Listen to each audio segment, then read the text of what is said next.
poll that we have from some folks from the consolidated government.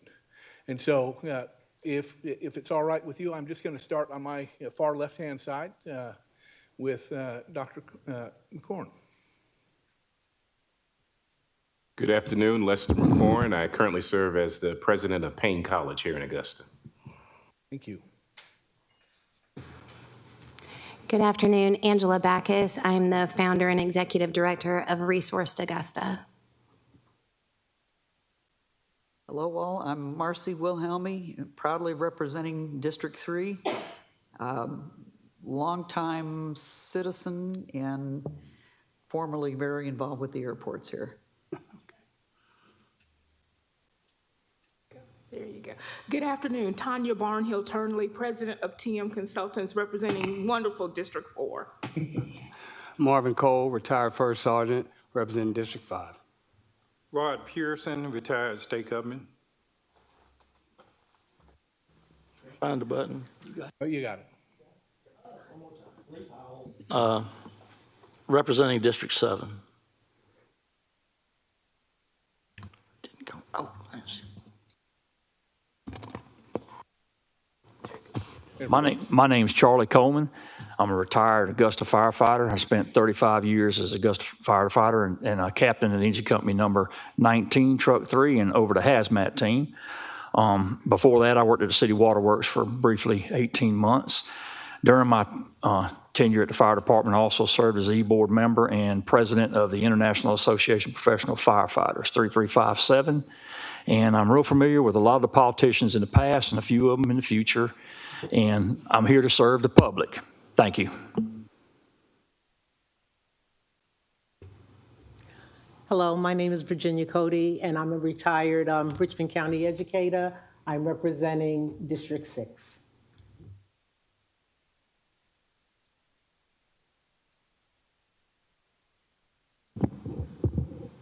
I had a 2-minute lesson on this.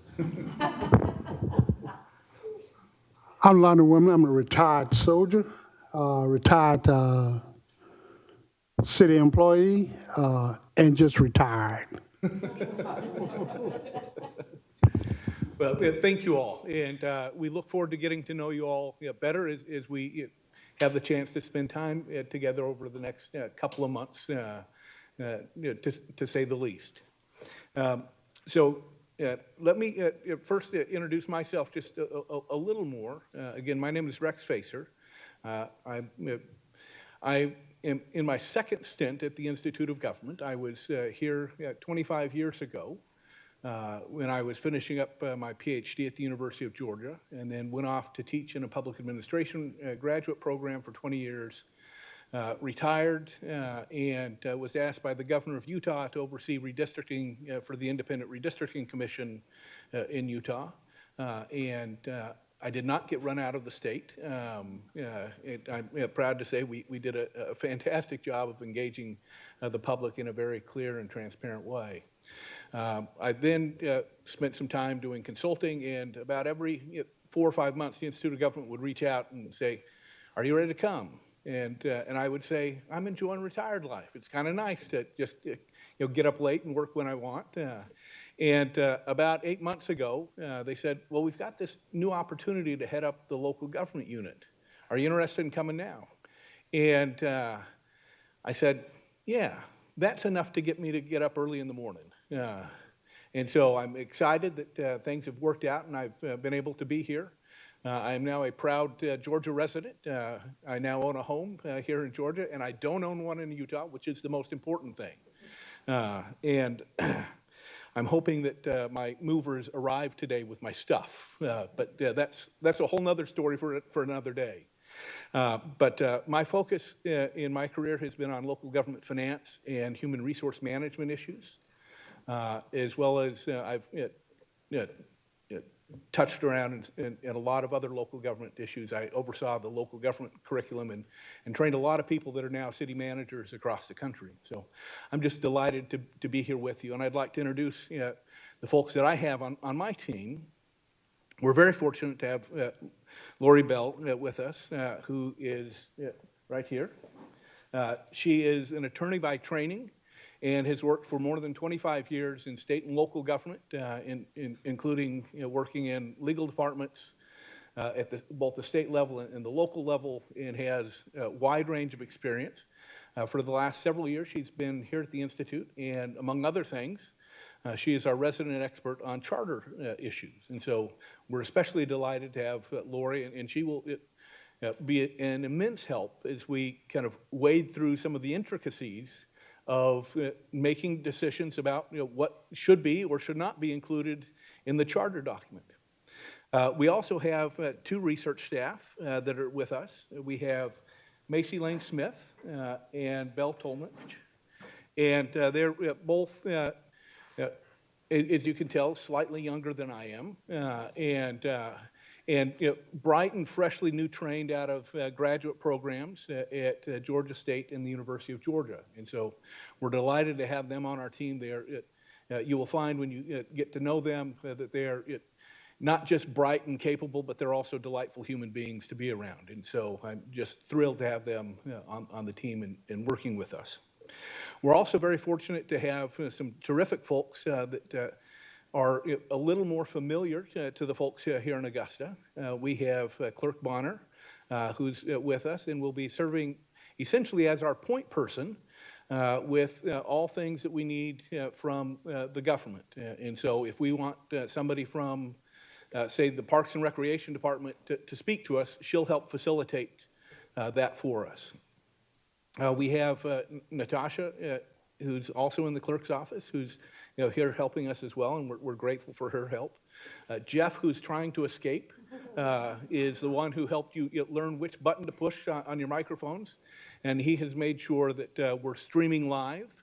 I guess that's one of the other things that I want to mention to you is that we are going to make every effort to make sure that our meetings are as accessible as possible. So not only will they be streamed live, but we are having a page on the Augusta website created for the committee, and there will be, so you can get at it through the homepage that says meetings live. You can get at it through that way, but you will also be able to get at it through this other website page that they're building for us. And so we're going to make every effort that we can to make sure the documents that are shared with you, for example, are available on that website so that people can freely get access to those.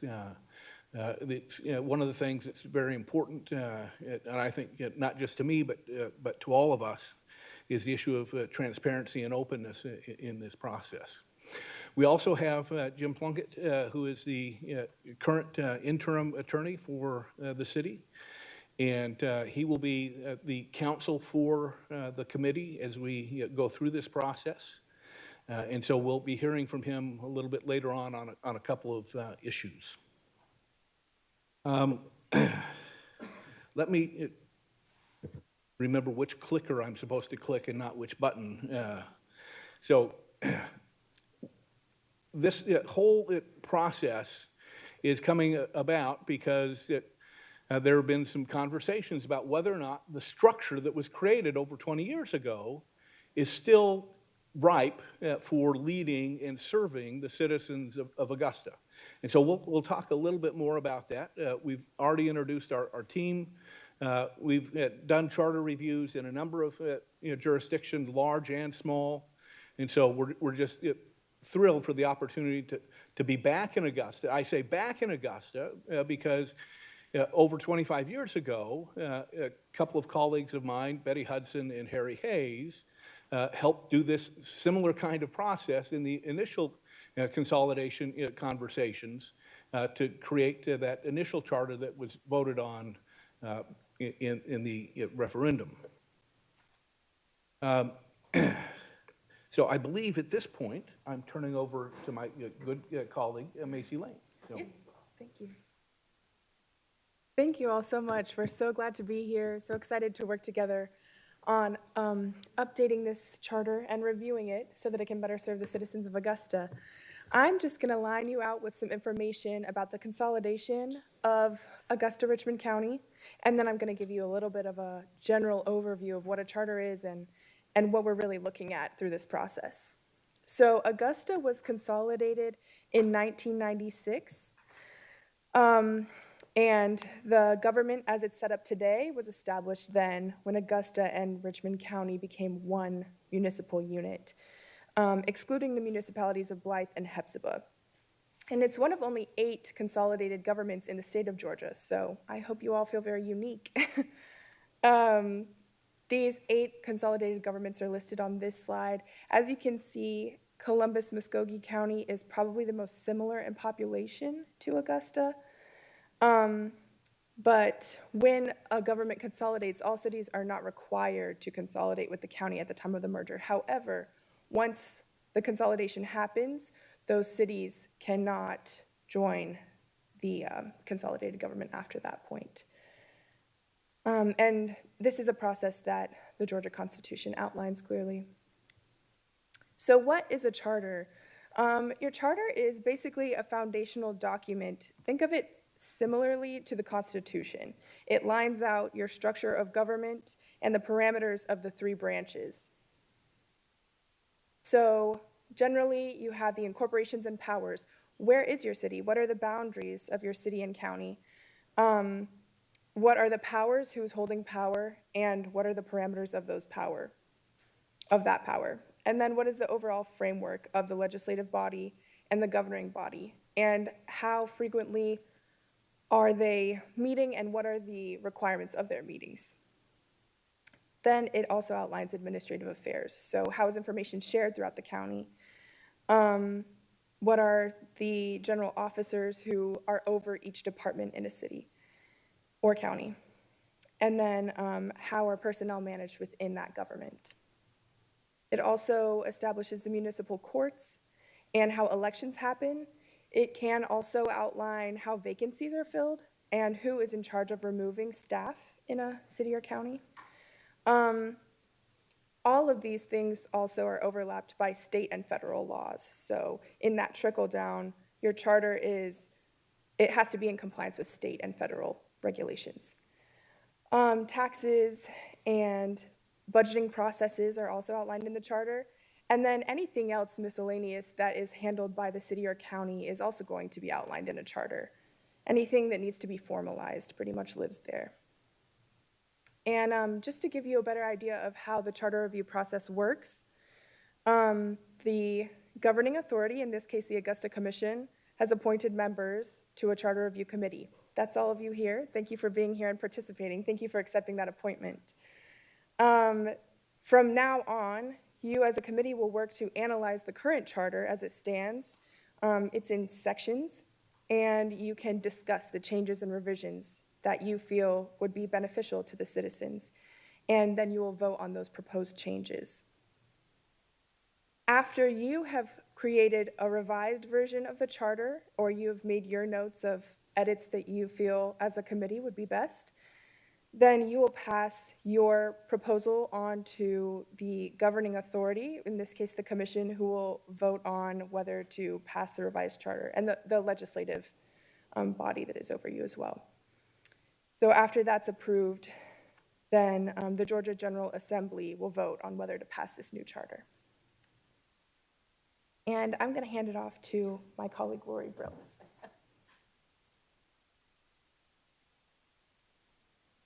Forgive me if I shiver. I'm a little cold, but I'm leaving my coat over there. As Macy said, you're unique. You're only one of 8 consolidated governments in Georgia. The legislature passed your Consolidation Act in 1995, and it was voted on at that time, and then it came into existence basically in 1996, as she said. So there are some that are big, there are some that are small. The first one was Columbus-Muskogee.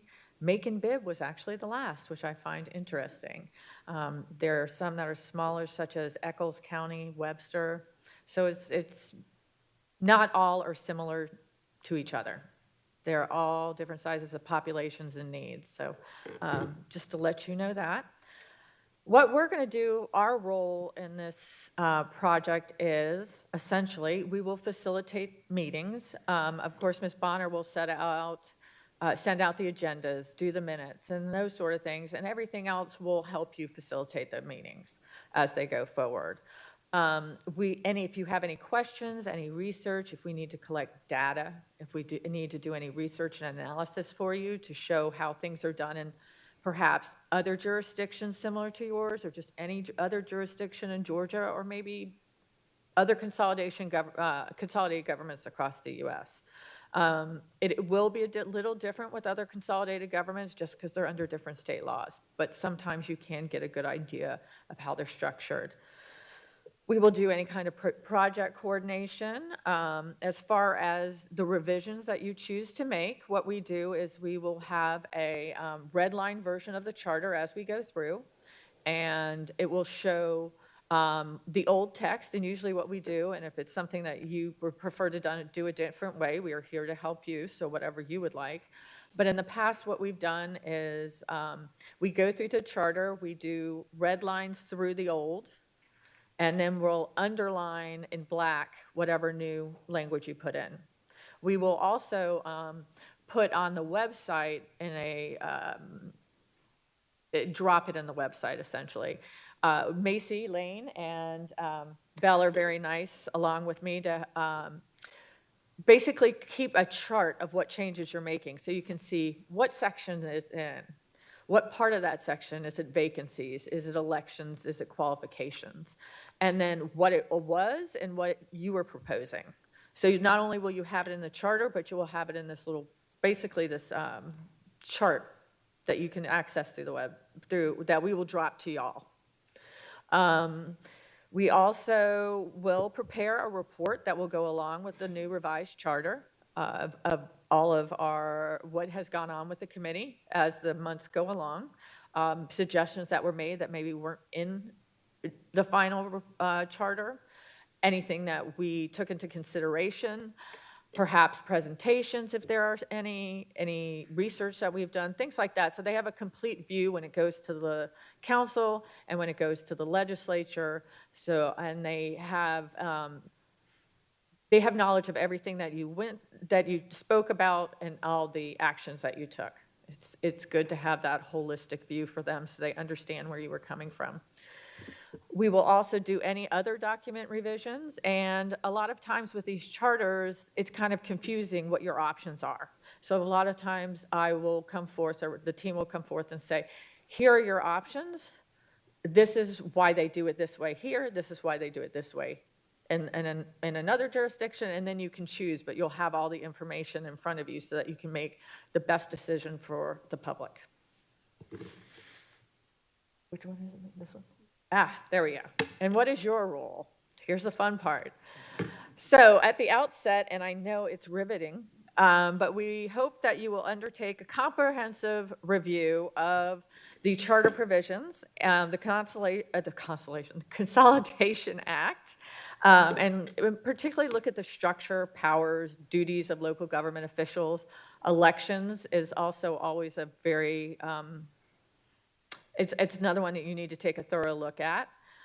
And it would be good if you had a chance to look at it before we start diving into the revisions. We have left you a packet for each of you. It has the Consolidation Act in the back. It has the charter as it stands today in the front. We thought that it will also be online, but we thought this might be easier for you to carry around and look at. I know I'm old school. I prefer to look at a book than I would to look online. After you've done that review, we will start the analysis. So you will analyze the existing charter to basically identify areas that need improvement. Maybe there are outdated provisions, potential conflicts, specific things you want addressed. In the past, I have found with some of the charters that I have reviewed, they have old laws they're relying on. You know, they haven't kept up with the statutory provisions in the official code of Georgia. And some of these are small jurisdictions, some of these are big jurisdictions. I had a big jurisdiction that had the age for qualifying for elections was 34. Well, that's not the state law, and the state law will preempt you. So we had to change that back to 21. Just things like that. And all of them have it. It's not unique to Augusta. So please do not feel that if we do come upon one, that is a mistake by Augusta. It happens in every charter. After that, you will make recommendations as to what you feel needs to be deleted, added, amended, basically to enhance the efficiency and operations of the city government, because that's essentially what you're here to do. And then another thing is we like to have public hearings, get public input, whether, however that is gathered by y'all, and how you make your decisions, that is completely up to you. However, it's always good to get the public's input on how they would like the government to run. So usually we have a couple public hearings we suggest that people do. So that's your role. It's only 4, but it's a very, very important role. And I'm very thankful that each of you accepted the position to be where you are today. I think it's a great group. So what do we do now? The fun stuff. Y'all are going to have to elect a chairperson, a vice chair, and a secretary. And Mr. Plunkett in a minute will explain that a little bit further and also tell you kind of the time that it will take. Would you like to be the chairperson and put your name forth for that, or the secretary? Because there are some additional duties for doing that. Then we have bylaws that you need to abide by, and they are written out, and you will vote on them. The bylaws, if there's any changes you feel need to be made, then Mr. Plunkett can address that. And then finally, we need to determine what our meeting schedule will be. And again, Mr. Plunkett will speak more to that. So if you have any questions, I certainly can answer them following the presentations, but just for time's sake, I'm going to hand it over to Mr. Plunkett so that he can keep moving us forward. It's a pleasure to meet you all, and thank you very much. Thank you, everyone. You should have a copy of some proposed bylaws that was distributed to you, and I apologize for the folks at this end. I tend to speak toward the microphone and the screen, so I'm not turning my back on you. I'm just not turning my back to you. What I would like to do briefly, and most of y'all have probably been involved in organizations that have bylaws and things of that nature, so I'm probably not telling you anything that's kind of surprising, but I thought if we could just walk through these very quickly, because we're going to be asking you to potentially approve these today, and we'd like you to at least have some understanding. So obviously there's a name of the committee, and that's fairly self-evident there. The purpose is really to make sure that the charter is representative of the community. While we have heard in terms of there will be changes to the charter, that is kind of presupposes that there are, I'm going to say maybe technical errors and things of that way. It does not presuppose that you're going to make anything that is substantive changes to the charter. You may, after an in-depth review, say that the charter is perfectly fine.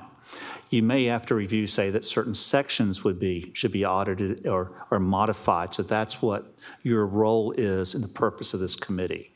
So we don't want that any of the, we'll call ourselves staff, to kind of say that we're influencing what you're going to do or not do in that regard. The second thing is that we're going to have Article 3, we're going to have officers, we're going to have a chair, we're going to have a vice chair, and we'll have a secretary.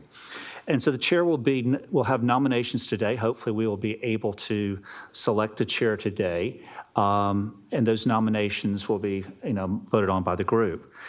The duties of the chair is basically they're going to preside at the meeting. If we have any special called meetings, they will do that. They will set the agenda. Obviously, the Vincent Institute will help you in terms of agenda issues in that nature, but that's kind of one of the duties there. They will represent the committee if there's any type of presentations. That would be the point person or the face of the committee. If there are any committees that are set up, the chair can set up the committees, and they will sit on those committees, but they do not have to participate. Probably two things. One is be assigning people to committees. That's oftentimes fairly important. But the other part I think is probably more than anything else is is in addition to the meetings of this body, there will be time to time that meetings with the Carl Vinson Institute, possibly the clerk, possibly the vice chair or secretary or counsel So if we think of this body having 1 to 2 meetings a month, I would tend to guess you're probably going to be doubling that number if you're the chair, just as a heads up on that. The duties of the vice chair, if there's no chairman there today or chair that day, you will sit in that position. The secretary is in charge with preparing the agenda and publishing that notice. Ms. Bonner, as clerk, will assist you in that. You can send her the information for the public notice and things of that nature. Also, the Carl Vincent Institute will help you with some minutes, but you will be the technical secretary of the body. The duties of the clerk, she will be the custodian of the records. She will help us with roll call voting and things of that nature. She'll make the records available to the public. We're going to come back to the public notices in just a minute. Article 4 is public meetings and hearings. So this is a public body. I'm going to take a little bit of a dive off of this for just a second. As a public body, all of your meetings are subject to the public, okay? All of your communications are subject to the public. This body is to be transparent, and so it is not something that you should be fearful of, but it's just something you need to be aware of. And so if you communicate with other members, those communications are subject to open records request, okay? So again, it's not that you want to say, oh, we need to hide this, or I don't want to produce it.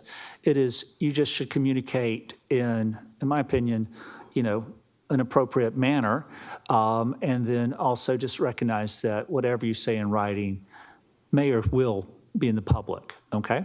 And then to that extent, that includes text messages. So don't think that just because you do it on your cell phone, the media does not have a right to that. They do. We are potentially going to be able to get a email address for you, so that also helps in terms of communications and segmenting it that way. But if we do, that does not mean that you can communicate on your personal email address and keep those secret while the other ones. All of that is available, all right? So don't worry about that. The second part about that is meetings. Now, we'll get into the quorum in just a minute, but if we have committees, so committees oftentimes are smaller groups and oftentimes more like 4 members. So for this body's going to have a quorum of 7. So if you 7 get together and start talking about it, that's a violation of the open records or open meetings laws if we don't notice that. If you're a committee and a committee is 4 and 3 of you get together, that also is a violation of the open meetings, all right? So what we want to be sure is that the media, the public, has an option or opportunity to hear what you are discussing, because what you're discussing may or may not have a significant impact on the future of Augusta. So we want to do that. It's not a punishment. It is not, big government looking over your shoulder. It's that we want to make sure that people understand what we're doing at all times. So the public meetings and hearings, so we mentioned that. Citizen participation in meetings and hearings. So the chair can allow the citizens to be heard. I don't know at this time how long y'all anticipate meetings going. And so what we can do is we can have either citizen participation during the meeting. It could be at the end, or sometimes I'll say the heel of the meeting. It could be just that we want to have it during public hearings. I heard Ms. Brill say that she recommends at least 2. At least it means that there may be more than that. And so how y'all decide to break up the charter review process, you may want to have public hearings on a periodic basis so that we're not trying to review everything at one meeting, because that would be either a not efficient meeting, colossally long, or ineffective. But that is going to be y'all's call in terms of how many hearings that y'all may like to have. The place of meetings is typically going to be in this room, but we could do other locations. The Beasley Room is an option that is there. If we do public hearings, it would be an opportunity that you may want to do a hearing. We oftentimes do Diamond Lakes and Warren Road to get out into the community. So it's really kind of an issue there in terms of, but that is y'all's call. If you decide that you want to do something outside, you would go through the chair or the secretary who would contact Ms. Bonner, and Ms. Bonner would help you with those purposes. So that's kind of how those type of things work. The call and notices of meetings. So what we're looking at here, and this is the first blank, there's 2 blanks in this that are important. One is basically the day of the week that y'all intend to meet.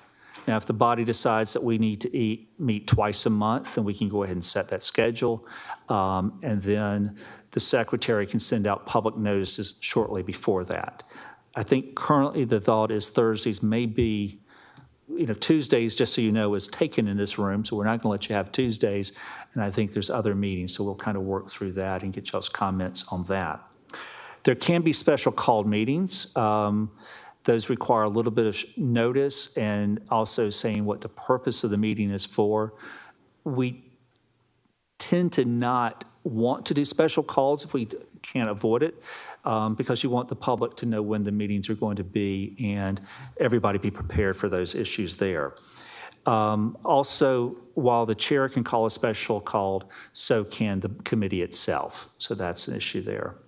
On page number 5, it's not numbered, but basically the agenda is following similar order today. A call to order, a roll call, and in that capacity with electronic voting, Ms. Bonner will help with that. We may not actually call all 11 names each time. We're just going to be verifying that we have a quorum.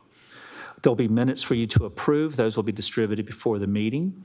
If there are any people presenting, maybe someone from the Carl Vinson Institute that is there. If you were to ask for some people from the community to speak, they would have their opportunity to do it during that period of time. The chair, if there's anything to be reported, would do so. If there's any subcommittees, they would report, and we would kind of finish up anything from the last meeting and then go into the next section. This agenda can be altered during the meeting, and certainly the chair has the ability to reorganize this, whatever sits the best. This is just a sample for the bylaws. Typically, the thought is that after you have done your business for the day, you may want to have some input from citizens that are here, and they could speak to you at that point in time to get their thoughts, and you might want to deliberate that till the next meeting. For instance, and again, this is just kind of a suggestion, we'll consider today, we'll edit before the next meeting, and then vote on those edits. Well, if that was your idea, it would be more efficient to have citizens commenting after they've heard your debate before you've edited and all of that. So we want to be efficient, not only in your time, but also people who are coming to the meetings.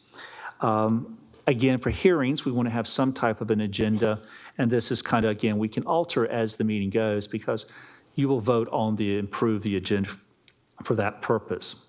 Meetings will be recorded. These meetings are live streamed, and they're available through the website for Augusta. Minutes will be kept, as we mentioned earlier, and a summary will be done. Quorum, this is Article 5. This is fairly important. This body is similar in that there's 11 members, similar to the county commission. There needs to be 7 people in order to meet, and there needs to be an affirmative vote of 7 to pass anything. Subcommittees, the quorum again would be based on a majority of the members there. There is no proxy voting. If you don't want to be here and to vote, you don't get to vote. All right, you don't get to say to someone. You can call into a meeting. I believe, I always have to verify this, but I think it's once or twice per year. But so the idea is that you need to be here if at all possible, which gets us to these. And there's a typo, I apologize, the A is missing, but Article 7. If you miss more than 3 meetings in a row, then you may be removed from this board. Just as a side, it's not here. Y'all probably are familiar looking in the news because most of y'all are very active in the community, that this body is to work until basically March of 2026. It can be extended if needed, but there is some desire to see if this could be completed before December 25. So that was the original the original deadline was December, but at the last, when the resolution was adopted, they said, this was originally a year process. We're starting in April. We've already used up 3 months, so we should add 3 months to the process. So the idea is that we want to be, and this is maybe a little more editorial, but we want to do a good project. We would like to do it quickly, but we don't want to rush, if that makes sense. The committees, if we need some, and that will be determined probably, if I had to make a guess, after y'all have had a meeting or two to see if there's efficiencies as the body or subcommittees. The rules of order would be Robert's Rules of Order. We will follow basically the same as the county commission because they follow that. But again, for people who are not familiar with that process, there would be the chair would recognize individuals. It would take us a little bit of time to get everybody's name properly, but the chair would recognize. You would speak through the chair. If there's someone that is presenting, you would ask to speak to that person through the chair. You would make a motion. The chair would, that motion would be recognized, and there would be a second, and then there would be a vote, okay?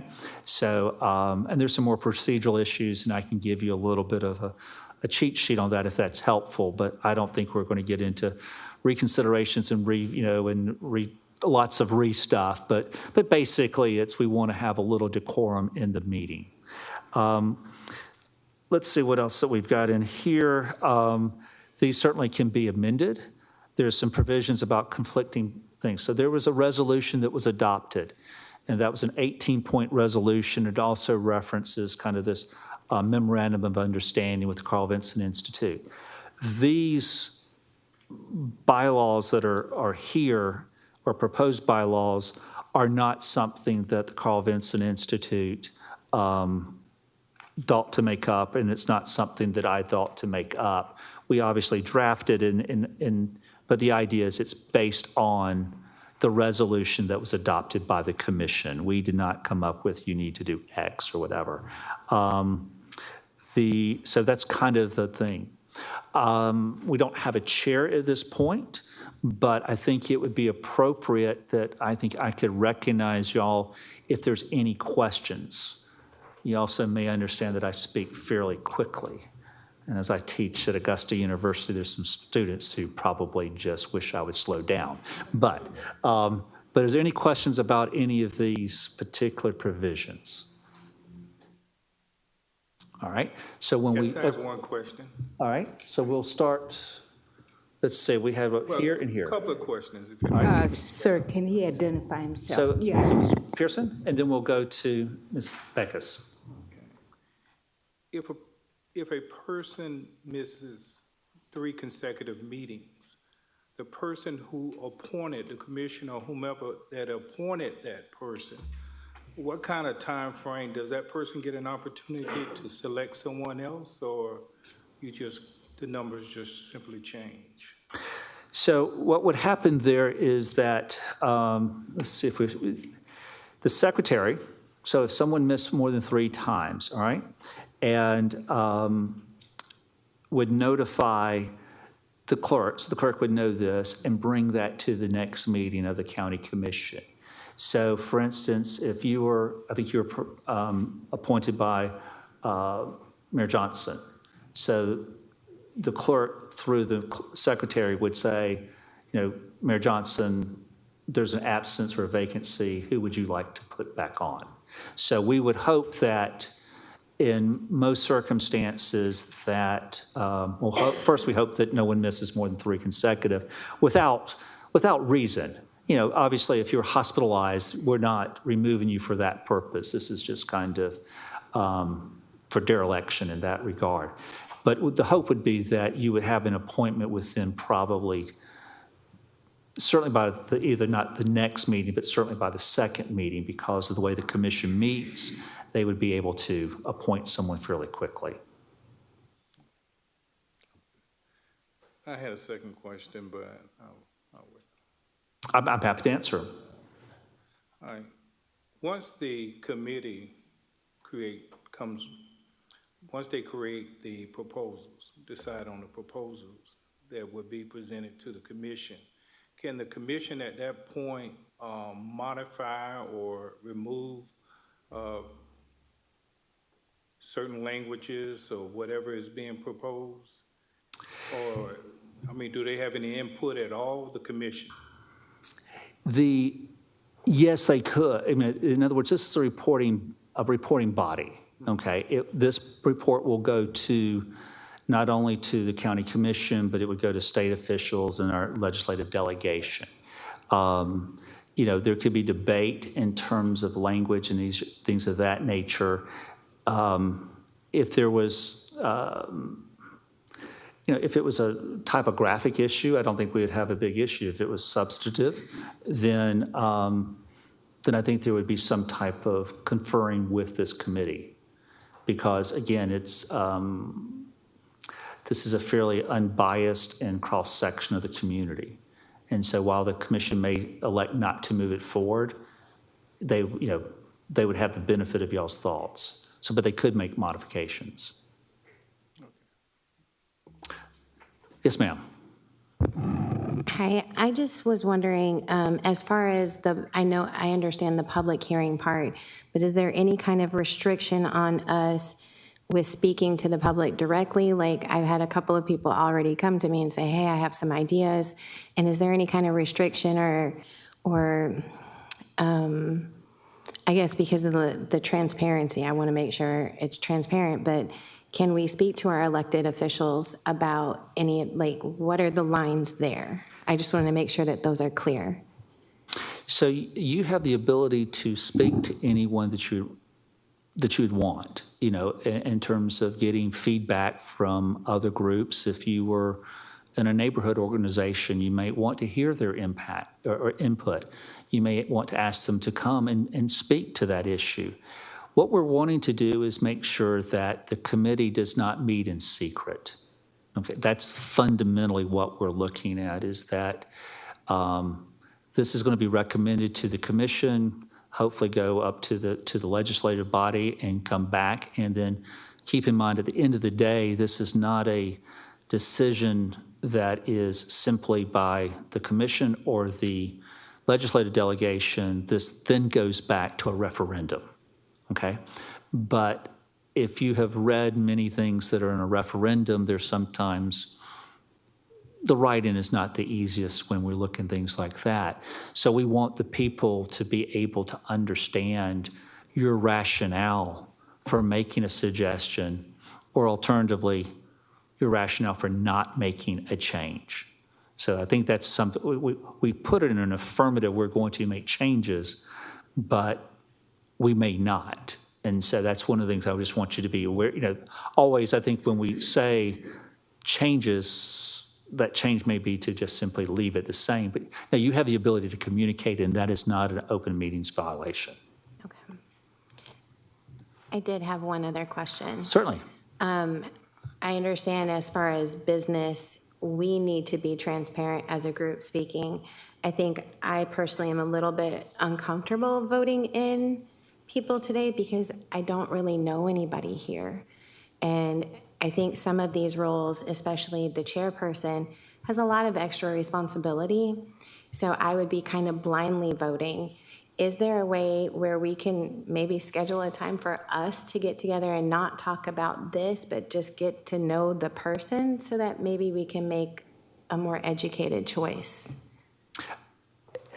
Again, when we're talking, even though you're just getting to know someone, that would run such a very fine line of openings. It is not imperative that you vote today for chair, okay? If most of y'all felt, most being 7 or more, felt that you knew someone that you wanted, that could happen today. Your options would be to vote no, or you could abstain.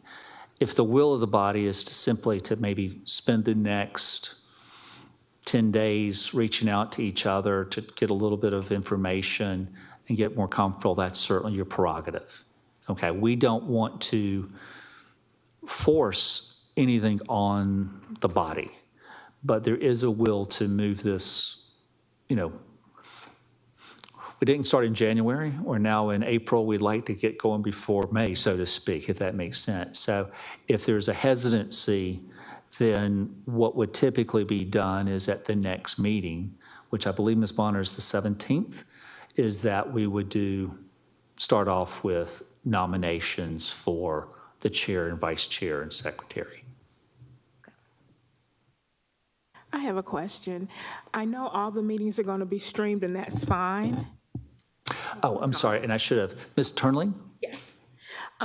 Just a quick question. I know all the meetings are going to be streamed, which is fine. Is that streaming capability still available for the Linda Beasley Room? Personally, if we're a committee, this whole setup is not conducive for a committee. I mean, I'm looking way down here or way over there. So if we were in a smaller room, it might facilitate more exchange. And that's just one person's opinion. Is that a possibility that there is streaming in the Linda Beasley Room or another conference room that is not so cavernous as this room? I will have to defer to, well, I think Jeff left. He's here.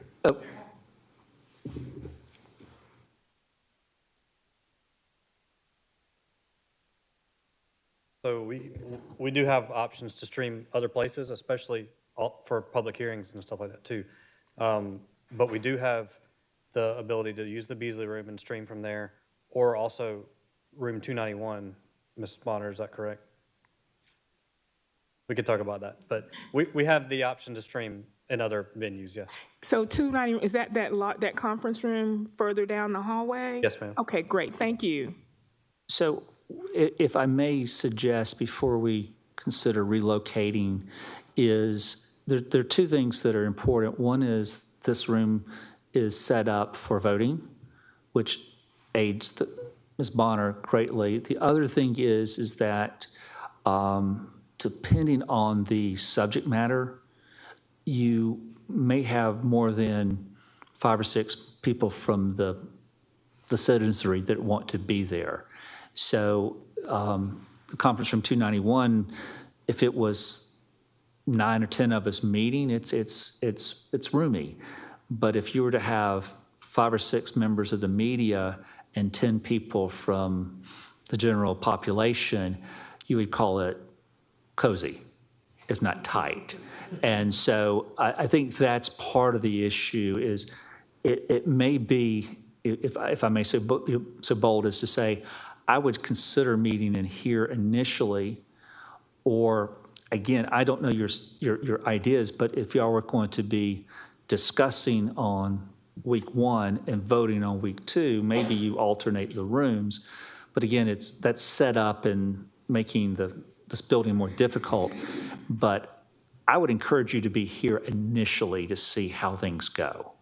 But if you find it cold and uninviting, then we can obviously try to accommodate this body. I just wanted to make sure that there were options, and that is a good one. Just wanted to make sure that there were options. Yes, ma'am. Any other questions? Oh, Ms. Cody.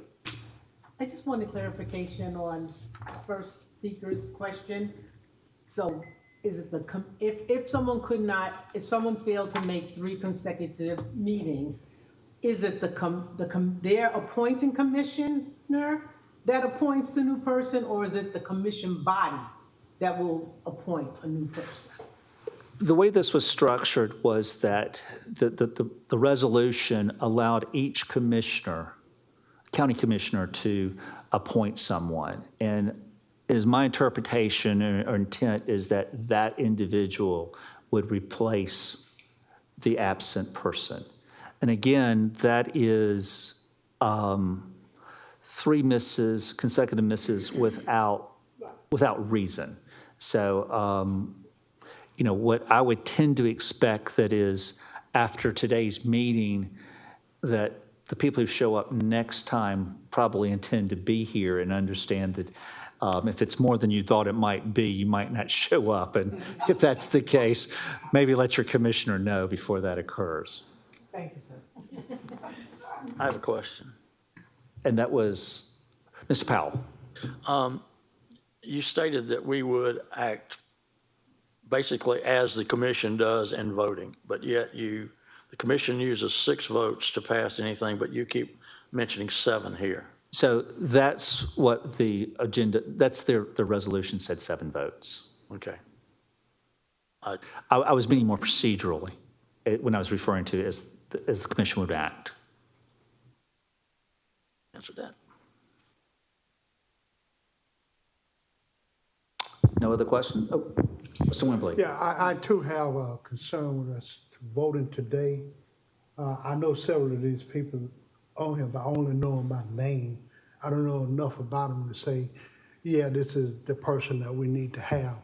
Robert Rules of Order says that the person you're gonna put in that chairman position should be a person that is a people person. And so not knowing that right now, I think if we vote today, we'll be voting based on just looks in the shirt you're wearing and the blouse you're wearing, rather than having some idea of who you are, what you stand for. And Mr. Wembley, I'm speaking for people on this side of the dais. We're here to assist you. And if y'all's decision or will is not to vote on someone today, then that is, we'll be prepared to have you vote next, to nominate and vote next meeting. We're not forcing y'all's hand, if that makes sense. So does that mean we need And to then vote Ms. not Turnley? to vote? Does that mean we need to vote not to vote? No, ma'am. Okay. That is not required. Mr. Coleman? I have a thought on voting for the actual chair and vice chair and secretary. I don't know but a few of these people also, most of them I met today. Is there any way that we can like meet in a closer room like the commissioners do in legal session before they come out so we can look at each other? And probably half of us don't even want one of these chair spots and the other ones need to know that. So we can kind of figure out the pecking order that way amongst ourselves. And you know, some people might be passionate and want it, and I want to hear that, you know, and I want to hear that from them. You know why? I understand, but there are very limited circumstances, although you may not believe that, but there are limited circumstances that we're allowed to go into a legal or executive session, and to get to know each other would not be one of those exceptions. Well, I wouldn't call it a legal session, just a closer room that we can look at each other across the table, you know, and get better acquainted with each other instead of waiting for next month or the 17th. And I'm not comfortable with the phone back and forth because you said no more than 3 people at a time, correct? That would be if there was a committee. Okay. So currently, an open meetings would require that be no more than 7 in a meeting at a time. Okay. Thank you. Any other questions? Mr. Plunkett, I may have missed it, Mr. Pearson? Yeah, thank you. Yes, sir? As far as technology, Zoom, are we going to use Zoom at all in case a person just couldn't be here and just wanted to call in via Zoom? We can explore that as an option if that's what the body wants. I would tend to encourage you to do in person. Obviously, if there was a need to be absent, there is the ability to call in on limited occasions. But when you're trying to, one, I think it's some technology issues in terms of that, but it's also wanting the people to be able to hear. And there's a lot of body language issues and stuff like that. It could be that the Vincent Institute is going to be doing some presentations and sharing the screens and things like that and buffering and stuff like that. So absent, you know, kind of the COVID kind of issues, we would encourage you to do it in person. But if there is a need, we can certainly explore that and talk about that. Ms. Backus? Sorry, I'm back to the meeting thing or the electing. Does the Carl Vinson Institute have any recommendations on how we might be able to get to know each other a little bit, but also within our limitations? And while they're coming up, there is nothing that it prohibits you from in a social setting to get to know someone. The issue is, you know, commissions traveling together and things like that are not violations of open records. We don't have to have an Air Force One for everybody to be able to get on the plane. But the issue is that where we run the risk is that when we get together, we're getting to know each other about the charter, and when you go, I wanted to be on this because I think this is a bad part of the charter. I think we should keep this. That's when we're starting to violate. So does that make sense? So you could have dinner, you could, go out and just get to know each other, but you just run those risks. And so that's kind of the socialization. You can do that, but it's just be careful of what you do. And we're more than happy to help you with it. And, but that's our concern. Okay. And I will just reiterate what Mr. Plunkett just said. Having worked with the Open Meetings and Open Records Act for years and years, he's very correct. It's kind of like a slippery slope in a sense that you don't realize that you start talking about things that you can't talk about unless it's out in an open public meeting. It might just come out. So if you have those 7 people, then the meeting needs to be noticed. The press obviously would have the opportunity to be there through that notice and whatnot. So you need to be very careful. I will say that Open Records Act is very sticky, and a lot of people, because of that, run into trouble. So he is absolutely correct with what he is telling you. I understand. I think, honestly, I did Facebook stalk a few of them that I could find on Facebook. But beyond that, I don't know them, and I feel like we're all taking this very seriously and want to make the best choices. It's just hard to do that because unlike with commissioners, you get to see them on the campaign trail and you get to know a little bit about them and you can ask them questions. And this is literally our first time interacting. So, and if you think about that, even out on the campaign trail, everybody is there. People know it's going to happen. The press is there. It's not just you and 6 other people. So, I mean, you can look at it that way. If you do want to have a meeting with all of y'all, you just need to know that it has to be an open meeting. Gotcha. If you're just getting to know each other, yeah. 2 observations. One, and again, open records, open meetings is not a bad thing. It's actually a very positive thing. I think it's also very positive that you're asking these questions in front of the media, that you intentionally do not want to violate any of these rules, but you want to make a good decision. But on the same thought, you mentioned something that I did not mention in terms of communications. Facebook and social media is also subject to those issues. And I would encourage you probably to very, very much consider whether or not you want to post anything about this via social media. It is not that you're trying to hide, but you may or may not get people who want to be on your Facebook page that you say, well, I shouldn't have to do that. I don't want you on there. But you're kind of putting yourself in a quasi-public position, and sometimes they can force their way on legally. So try to either present in a venue that's appropriate, neighborhood things, or in this venue, as opposed to putting a lot out on social media. Not because it's a bad method, it's just that you may have some folks that you may not really want, saying, I need to be on your Facebook page, and you're going, I don't want you on my Facebook page. So be careful about that. And I will point out, and I think he touched on this, that there have been a lot of cases that have come out recently. Now, I'm not going to interpret it. I'm not going to opine about anything. I'm just going to tell you, and he can interpret it for you. But there have been cases about public officials putting things on their personal Facebook pages, and, what that does to the page. Does that turn it into an official page? Can you ban a person if they start leaving really, leaving comments you don't like? So you really need to be careful with that. And he can explain it further if he needs to. Just don't. Just don't.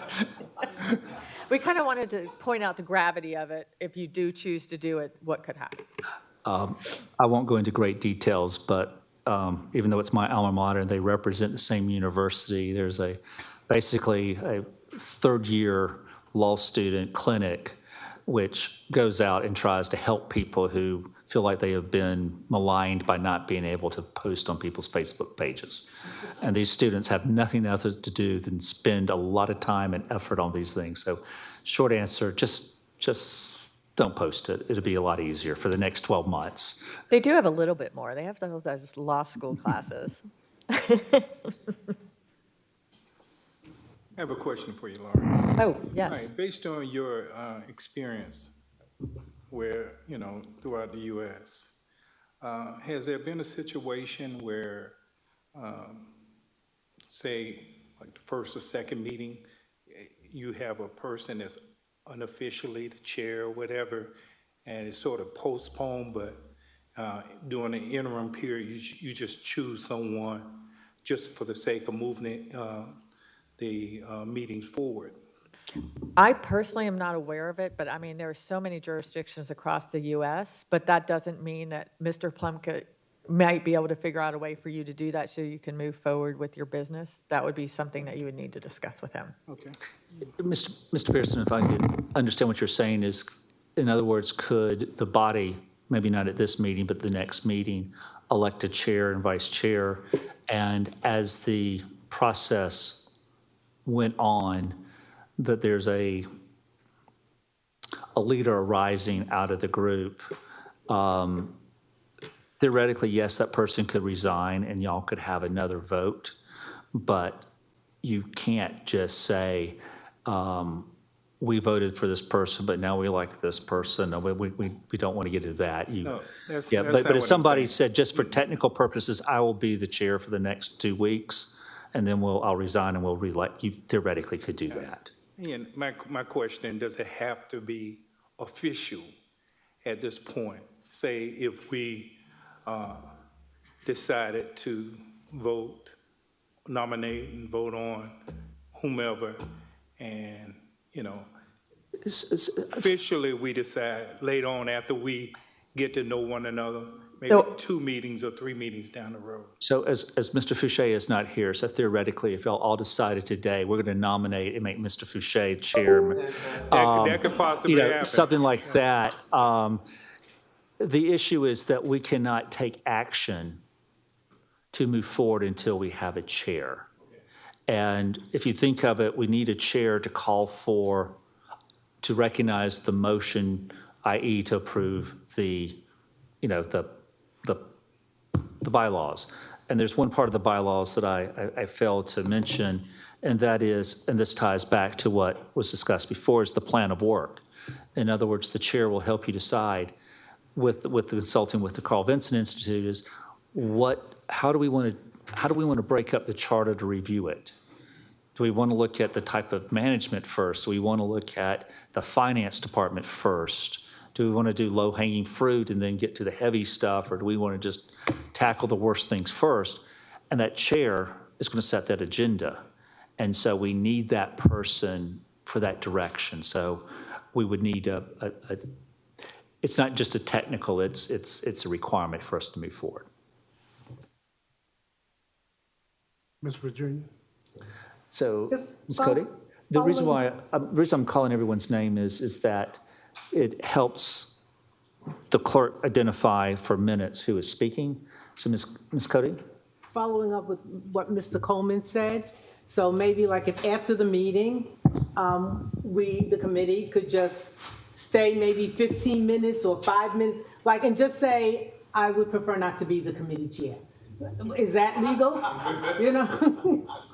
I think that would be permissible, but when we start talking about, substantive issues, Right, that's when we right. get. Yes, if you, I have, 4 dogs and I have to spend a lot of time with them because they're ill, I don't have the time to do it, pick somebody else, then that would be. Also, keep in mind that when the nominations are done, you do not have to accept the nomination. Okay. Mr. Wembley. Yes. My understanding that this committee has until March the 31st, 2026 to have completed its works. Am I correct? It is authorized the 26th to March of 26. If it was not completed, we could ask to extend. And similarly, if the body was able to come up with recommendations prior to that time, it could be done early. And the reason I'm saying this is that based off that's a year away. So us not selecting the chairman today, I should not have a huge impact on us getting this process completed. And that's based off what you said initially, that we might not be, and I think the young lady spoke about it too, we may not be trying to change the whole charter, we might be changing certain parts. So having said that, then I don't see the rush for us to right now to even consider a chairman without actually trying to get to understand who it is you might want to be the chairperson. Because that chairperson carries a lot of important responsibility, which makes them a very important person to be able to deal with the remaining of us on the dais here. Mr. Wimberly, I agree with you in part. It's certainly a very important position. The issue is, and again, you do have time, but I would hope that your body, if you don't go forward with nominations this week, you could the 17th. And the reason why is that I'm anticipating that the Institute will be prepared to produce some presentations to you next week, but you won't know what you're really, there won't be that much of an agenda for next week. So, or next week being the 17th. So we are kind of having a little bit of time issues there. If I might, we have had a scheduling conflict come up. We have some medical appointments that we can't get rescheduled on the 17th. So we're going to have a different date than the 17th, just as a point of reference. And Ms. Bonner will send out a proposed date, I'm sure. Anything else? Yes. Mr. Coleman. Getting back to the electing the chairperson and the vice chair and the secretary, is there any way that we can do a show of hands amongst the members of who's interested in each position? That way it would expedite what we need to do to figure out who we're going to nominate and who we're going to support? Mr. Plunkett, you do have another comment as well. I was actually going to make a suggestion. This is Ms. Backus. Since we just got a list of the roles and the responsibilities, I think it might make sense, like maybe somebody right now is like, yeah, I think I can do this, but tomorrow they're going to think about it overnight and be like, no, count me out. So maybe if we could just check back in with each other in a day or two and see who might have some interest and then move forward from there. And then just be prepared at the next meeting to first thing start with elections. Would that work? Y'all have whatever latitude you want to. I think to Mr. Coleman's show of hands issue, I think if you were going to do that, I would think the question was not who was willing to serve, but it would be who does not want to serve, and as chairman, so that you don't have to be, and we use the word vetting them as the potential chair. So, but I don't think that's inappropriate that y'all could say, I don't want to serve as chairman. I don't think that doesn't mean that you don't want to do a good job for this one. You just don't have the time or flexibility to add that. But personally, I think while y'all are meeting, it may be appropriate just to kind of say, hey, if y'all meet for the 15 minutes after this or so, I'm not really interested, and just get that out in the order. Anyone else? Ms. Wilhelmi. Rex, what are the options for the next meeting? If I can access my technology, yeah. We got Mr. Powell back from his 25th wedding anniversary celebration. Yes, and so, yeah, I do want to recognize and appreciate the sacrifices that y'all have made. And I will also apologize for the technology challenges. They just gave me this new university phone yesterday, and so I'm still getting accustomed to using it.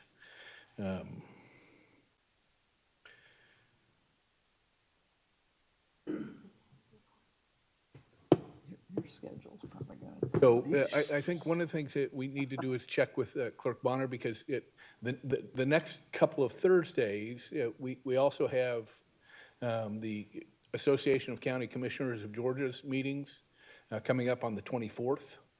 And we also have some other issues as well. And so it's not like we could just go 17th and let's jump to the 24th. And so we'll want to check on availability of potential other days of the week, because we might be able to sneak in a Wednesday or something if we can make the facilities work. So, but we'll get with Clerk Bonner after and get that out to you all, hopefully tomorrow or Monday at the latest. If I could propose just skipping straight to May 1st, since this is the first Thursday, can we talk about that too? The meeting dates moving forward now, or do we need to wait till after the elections? So that way we can, because I think some of our schedules fill up very, very quickly. So are we looking at potentially the first and third Thursdays of the month? I think I'll have to defer to the attorney, but I would think that that's something that we could have at least a general conversation about today.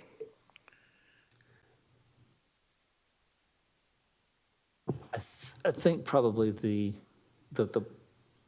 as far as scheduling, I think that the first thing we may need to do is that Ms. Bonner may be able to tell us what dates are, practically speaking, either dates or days of the week. Okay. Let me ask UGA staff. You mentioned the 24th for the ACCG. Will you all be attending that conference? I will be. You will be Yes. at that conference, okay. And I think it concludes on the 27th. That's Is that correct? I believe so. Okay, so Yes. Monday, do we have anything on the 28th? I mean, we Well, we could, could do Thursday, May 1st. I mean, I don't necessarily Yeah, see a okay. significant advantage of it having doing, 2 or say, 3 the days 28th earlier. versus- Yeah, right, okay. All right then. We'll work with May 1st. Okay. Mr. Plunkett, if I'm, right here. Ms. Turnley. I thought you had mentioned that the 17th was kind of like maybe the next holding day. You granted, we should have started in January. It's now April, so we're already 3 months in the hole. Now we're looking at another 4 to 5 weeks to even get some basic stuff done. That's not the pace that's going to get us where we need to get to by the end of the year, even March. Is there any way that the 17th is just unworkable for everybody, even if we had the specific goals of getting the officers elected, finalizing a meeting day, a meeting time, maybe do some other fundamental things like that would give us the time to go through all this information to figure out if maybe we do want to have separate committees. That will give the committee time to get stuff together so that we can move forward for the next meeting. I think holding the next meeting till May, for me, is unacceptable. That does not track. I can see if I can have an alternative staff person, here. I can explore that. That's fine, because I know you're going to make a presentation, but as everyone can tell, there's some basic housekeeping stuff Certainly. we need to do before you guys can move forward.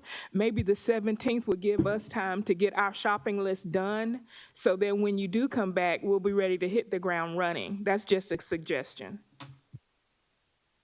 Yeah, I think, we can figure out a way to at least have somebody here on our side to to at least steer us in the right direction, because Facilitate some of that, unless yes. I'm mistaken, it seems like the consensus that I'm feeling is that we're not going to elect anybody today, unless I'm getting that sense. completely misreading it. That's just not going to happen. So if that's not the case, let's figure out what's the next step. So whether it's the 17th, the 18th, or whatever that next day is, we can get this train moving.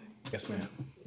Make a suggestion. This is going to be a little bit odd, but while y'all are here, if y'all would mind suspending for about 5 minutes while the clerk and the Carl Vincent and I speak together, so you don't have to watch us go through our calendars and give you some proposed dates. And since y'all are over here, y'all can meet each other while we, you can go figure out who raise their hands and don't elect me while we do that. And if we could just consider this suspended while we look at calendars and come back with some proposals for y'all in just a couple of minutes, if that would be okay. Personally, I think that's a great idea. I don't know about the other members. Well, for right now, we said someone's going to come to the top as the leader. So right now, Ms. Turnley, that's going to be you. So give us just a moment. If I can just add one thing, I completely understand it is a month away until May 1st. Is it possible, because I think, especially at the beginning, since we're laying our foundation, it is important for them to be here. Is it possible for that 1 week to move it to Monday, the 14th? And maybe y'all can discuss that and see if it would work. Maybe just for that 1 week where we're kind of off. That's what we're going to explore the entire. We're going to look at everyone's calendar very quickly. Okay, just give us a few moments. Okay. Bell and I could do it. Sounds like it.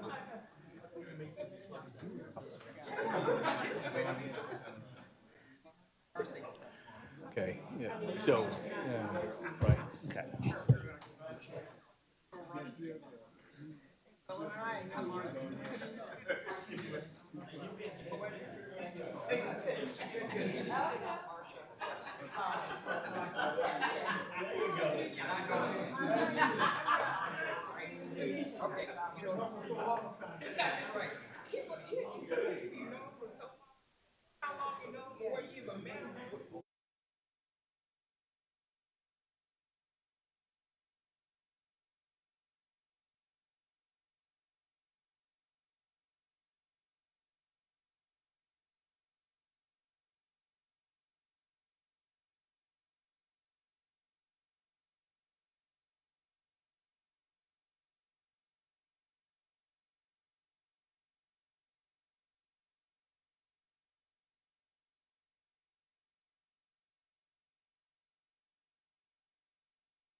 But they're extra call.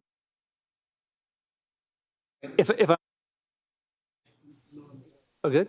So what we have kind of come up with a plan is that the Institute is going to come up with 2 dates that they would be available. There was a little bit of little inconsistency of when it might be. There was a suggestion for next week, but we thought that might not be the most ideal for Augusta. But we'll give you 2 dates. Ms. Bonner will be in contact with you, and the date that she gets the most available is the date we'll move forward with. They will also kind of have a limited presentation for that date, and we'll come up with some suggestions on how the charter review, so that we will not lose a lot of time in doing that. But that is a fairly long discussion of bylaws, but I think I have concluded my section, so I'm going to turn this back over to Ms. Brill unless there's no other matters. I think we've covered all the matters. So is there any other questions for today? Ms. Backus? I did have a question as far as the quorum for voting. Does it have to remain at 7, or can we vote as a committee to change it to 6 to match the commission? Currently, the requirement is 7 because that is the enabling act. Okay.